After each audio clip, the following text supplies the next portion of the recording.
Alright guys, Papa Pepper back again with more of 50 Days to Understanding the End Times More Accurately. We're on day 27 today, the righteous and the wicked. One final piece of information for consideration from the Olivet Discourse as it relates to the supposed the tribulation comes from the following verse. And except those days should be shortened, there should no flesh be saved. But for the elect's sake, those days shall be shortened. Matthew chapter 24, verse 22. The question which I would like to pose is, could such a statement really be made concerning a period of time in which God's wrath is being poured out? No matter what kind of wrath of God we speak of, perpetual, periodical, eternal, or eschatological, true believers are not appointed to God's wrath. Based on the following verse, I believe that it is irrational to believe that this statement could be made during the actual period of God's end-time wrath. And Abraham drew near and said, Wilt thou also destroy the righteous with the wicked?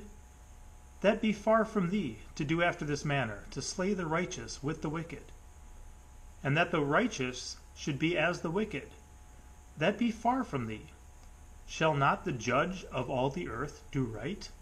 Genesis chapter 18, verses 23 and 25. Since God hath not appointed us to wrath, 1 Thessalonians chapter 5, verse 9a, how could it be that except those days should be shortened, there should no flesh be saved, not even the elect? Would God really have destroyed both the righteous and the wicked with his wrath? It is Satan who wants to destroy all of mankind, and not God. It is against God's character for him to destroy the righteous with the wicked, and it would contradict other scripture if God were to do so. Here we have the message of this verse. Except those days should be shortened, there should no flesh be saved. But for the elect's sake, those days shall be shortened. Unless something or someone restrained the events that were happening, all of mankind would be killed. However, specifically for the elect's sake, the events of that time will be restrained, for those days shall be shortened. This verse is preceded by, For then shall be a great tribulation, such as was not since the beginning of the world to this time, nor ever shall be. Matthew chapter 24, verse 21. This speaks of the great tribulation that begins after the abomination of desolation. Matthew 24, verse 15. When the Antichrist makes war with the saints. Revelation 13:7.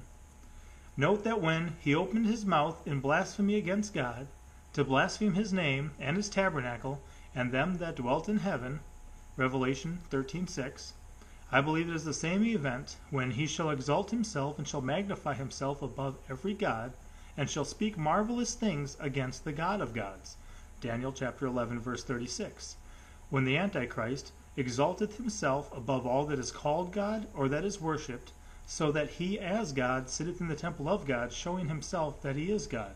2 Thessalonians chapter 2, verse 4. I therefore conclude that this great tribulation, which must be restrained, is administered by Satan via the Antichrist against believers, and is not the wrath of God. Point number 1. Unless this time of great tribulation was shortened, all people would perish. Point number 2. God does not need to be restrained to prevent him from destroying the righteous with the wicked, for such is against his character. Hope that makes sense to you guys. Thank you for following along so far. Again, this is just some stuff I poured through for years, trying to sort some things out, and hopefully it's blessing you. Pop out.